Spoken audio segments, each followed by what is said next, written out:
Oi, oi, eu sou a Mitch, esse é o meu canal e hoje na verdade era pra sair a vídeo resenha de Turma da Mônica Jovem, uma viagem inesperada, vídeo que eu já gravei que deveria ir ao ar, mas a pedido de muitas amigas minhas que queriam saber o meu feedback do filme Assassinato no Expresso do Oriente, hoje eu resolvi fazer uma comparação entre livro e filme dessa grande obra de Agatha Christie. Mas calma aí, se você quiser ganhar esse livro aqui autografado pelas autoras, então se inscreve no link que tá aqui embaixo na descrição do vídeo, pois o sorteio vai ser no dia 18 de dezembro, então ainda dá tempo de você participar.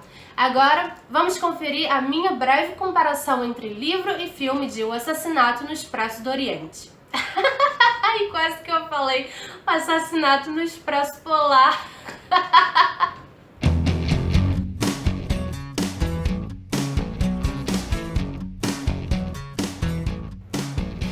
E para começo de conversa, O Assassinato no Expresso do Oriente é um livro que foi escrito pela Agatha Christie em 1934 e já houve diversas adaptações teatrais dessa obra, já houve também uma adaptação para o cinema na década de 70 e agora, em 2017, essa nova adaptação foi dirigida e estrelada pelo Kenneth Branagh, o ator que é conhecido pela sua interpretação do Gilderoy Lockhart em Harry Potter.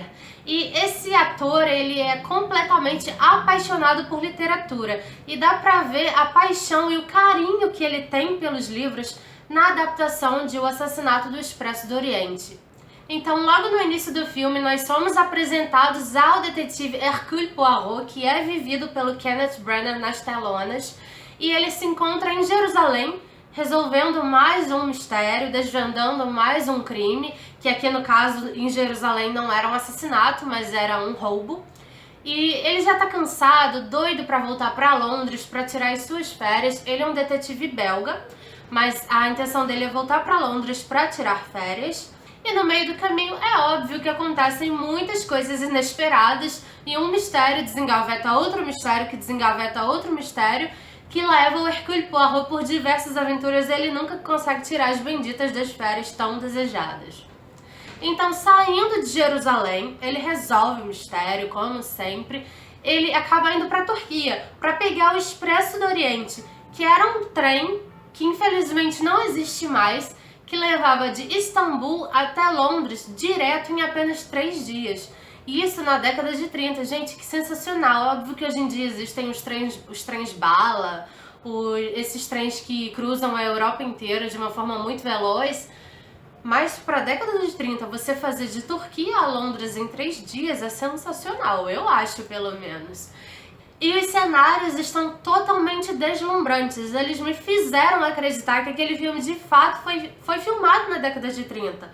O CGI, diga-se de passagem, não é dos melhores, mas foi tão bem construído que me fizeram acreditar que de fato aquela era Istambul de 1930 de verdade, que não era só uma imagem de computação gráfica. Eles tiveram também filmagens externas na locação, mas muita coisa foi inserida ali em computação gráfica, obviamente, até porque de 1930 para 2017 muita coisa mudou, não é verdade? A cidade passou por diversas alterações, por diversas guerras, inclusive depois que o livro foi escrito veio a Segunda Guerra Mundial, que acabou devastando o mundo de uma forma geral, então é óbvio que o cenário descrito por Agatha Christie não existe mais. E sim, eles conseguiram nos transportar para a década de 30 e eu consegui acreditar naquela realidade. E aí, chegando em Istambul, Hercule Poirot, cheio dos seus balangudangos, ele é completamente insólito, ele é uma figura insólita. Ele tem toque, ele é cheio de manias, ele é uma pessoa sensacional, além de ser um pouco também o alívio cômico da história inteira. E ele entra numa padaria doido em busca do pão perfeito, se é que isso existe. E lá nessa padaria ele encontra um velho amigo que é dono dessa linha de trem que é o Expresso do Oriente. E ele, louco para voltar para Londres, para tirar as suas merecidas férias, pergunta se ele não pode ser encaixado ali no próximo trem. E aí o amigo dele diz que não faz milagres, mas que encaixá-lo no próximo trem é o mínimo que ele pode fazer por Hercule Poirot. Então ali a gente já percebe que o Poirot, ele tem sim poucos, porém bons amigos. E por mais que ele seja talvez a imagem dele passe um quê de soberba, na verdade ele é uma pessoa completamente apaixonante. E onde quer que ele vai, ele faz amigos, desde policiais a menininhos de rua, a padeiros, agentes do governo. E ele faz amizade com as pessoas, ele trata as pessoas independente da classe social que elas têm, ele trata elas da mesma forma. Isso é sensacional. O personagem do Hercule Poirot é muito querido assim pra mim, ele é sensacional, ele é um detetive apaixonante. Ouso até dizer, me julguem se quiserem, que eu gosto mais do Hercule Poirot do que do próprio Sherlock Holmes. Será que é polêmico? Eu espero que não. E é aí que começa a grande aventura de fato desta história. O Poirot embarca no Expresso do Oriente e aí tem todo um trabalho de câmeras sensacionais, porque até agora, nesses primeiros, 20 minutos de filme, nós só tínhamos sido apresentados brevemente ao personagem do Poirot. E a partir de agora vai entrar dezenas de personagens sendo jogados na nossa cara e o Poirot perde um pouco, né, esse papel de protagonista por alguns minutos. E o trabalho de câmera é sensacional. A câmera corre do lado de fora dos vagões do trem e a gente consegue conhecer do lado de fora cada pedacinho daquele trem, onde está instalado cada personagem daquela história. E acredite, são muitos personagens. Então tem um trabalho de câmera externa, junto com um trabalho de câmera interna, junto com um trabalho de câmera aérea. Eu não sei como eles fizeram isso, mas parece que a câmera estava no teto do trem. Quem já viajou de trem pela Europa, eu, graças a Deus, já tive essa oportunidade, mas na segunda classe, obviamente, né? Porque não estamos podendo, Brasil. Mas quem já viajou de trem sabe que é um espaço muito limitado, até apertado e um pouco claustrofóbico. Eu não sei como eles fizeram para filmar tudo aquilo, obviamente deve ter sido em estúdio, o trem deve ter sido parcialmente reconstruído, mas ficou sensacional o trabalho de câmera e não deu nem, assim, não deu tanto essa sensação de claustrofobia. E aí o Poirot vai percorrendo vagão por vagão, o vagão dos quartos da primeira classe, mais o vagão restaurante, mais o vagão das bagagens, o vagão bagageiro. E nós vamos visualizando cada pedacinho daquele trem juntamente com o Hercule Poirot. E é nesse momento que nós somos apresentados a infinidade de personagens. Eu devo confessar que eu não lembro o nome de nenhum deles. Eu não lembro o nome nem sequer da vítima que foi assassinada, porque eu sou péssima com o nome de personagens. Então eu vou dizer pra vocês o nome de alguns dos atores que estão nessa brilhante adaptação. Além do Kenneth Branagh, que é o Hercule Poirot, nós temos também a Daisy Ridley, nós temos a Michelle Pfeiffer, diva extrema suprema, nós temos a Penélope Cruz, temos William Dafoe, Johnny Depp e etc. Muitos atores, alguns que eu não conhecia, mas por total incompetência minha, porque na verdade são todos bem famosos. E por que é fundamental serem todos igualmente conhecidos? Porque houve um assassinato, todos são suspeitos. Nós não poderíamos descobrir facilmente quem é o culpado. Se tivesse umzinho ali menos conhecido, a gente já ia suspeitar, aquele ali é o assassino, ou então aquele ali é a vítima, porque ninguém sabe de onde saiu essa pessoa na fila do pão. Mas não, todos os atores escalados são igualmente conhecidos e competentes, então o elenco tá assim brilhante, brilhante mesmo. E por incrível que pareça, a adaptação foi sim muito fiel à história do livro. Eu devo admitir que em certas partes me deu sonolência, porque esse é um dos livros da Agatha Christie que simplesmente não tem ação. A ação acontece nos primeiros, 5 páginas, assim como a ação acontece nos primeiros 25 minutos, em que alguém é assassinado, né? Não vou dizer quem, obviamente, e aí o Hercule Poirot tem que descobrir quem foi. E eu acho muito engraçado, porque o Hercule Poirot diz: alguém foi assassinado, todos são suspeitos, alguns estão mentindo, vocês podem enganar a todos, menos 2 pessoas nesse mundo, Deus e Hercule Poirot.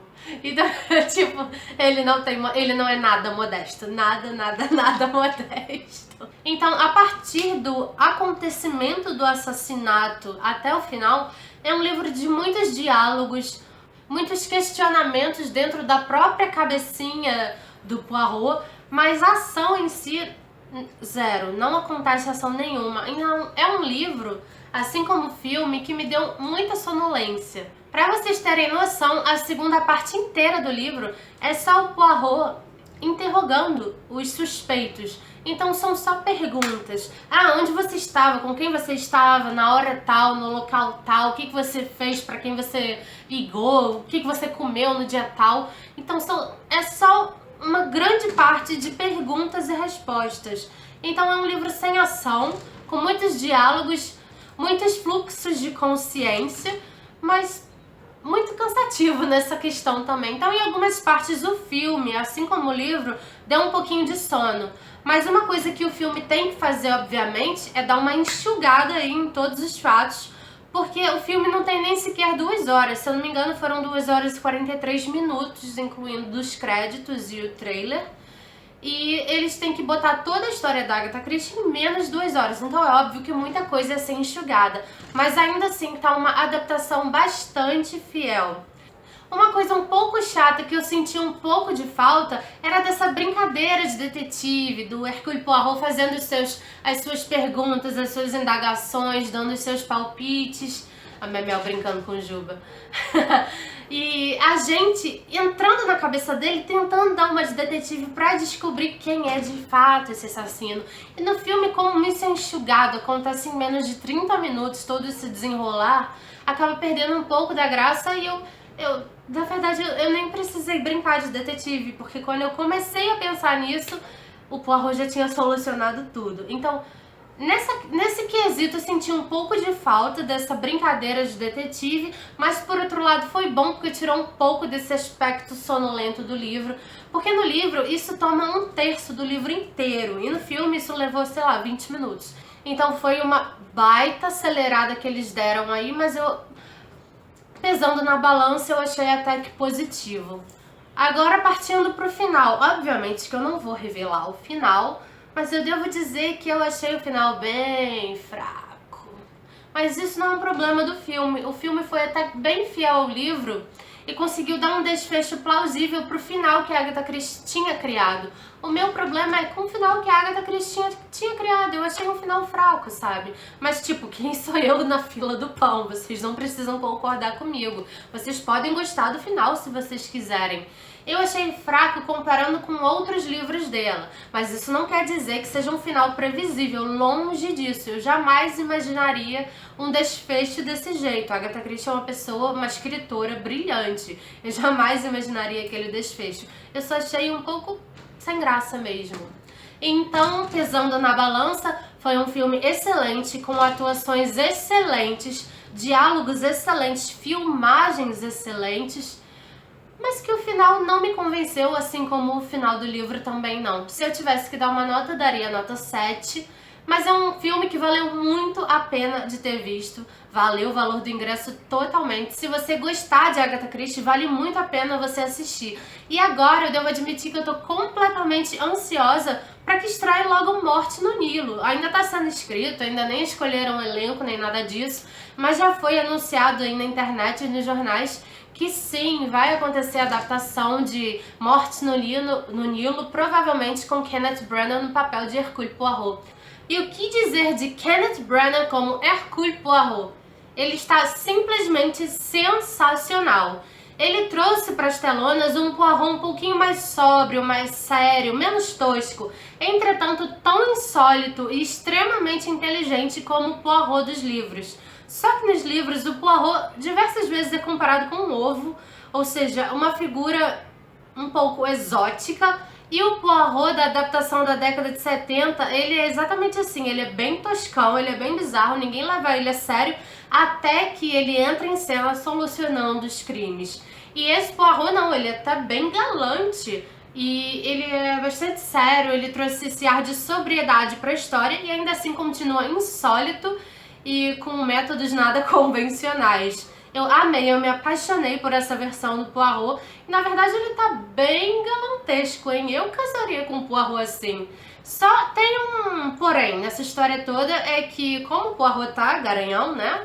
Menos ovalar e mais charmoso, resolveram botar uma personagem feminina na história de vida dele, uma tal de Catherine, ou Catherine, agora eu não lembro se ele falou em inglês ou em francês, que aliás o Kenneth Branagh tá sensacional com sotaque belga, ele mescla o inglês e o francês perfeitamente, com sotaque sensacional, e resolveram colocar uma ou Catherine ou Catherine, já não lembro se falaram em francês ou em inglês, na vida dele, e isso simplesmente não acontece nos livros. O Poirot dos livros me pareceu sempre alguém meio assexuado, alguém por quem nunca havia expressado sequer uma paixonite por nenhuma Catherine. E no livro essa pessoa existe, não de fato em carne e osso, mas em fotografias.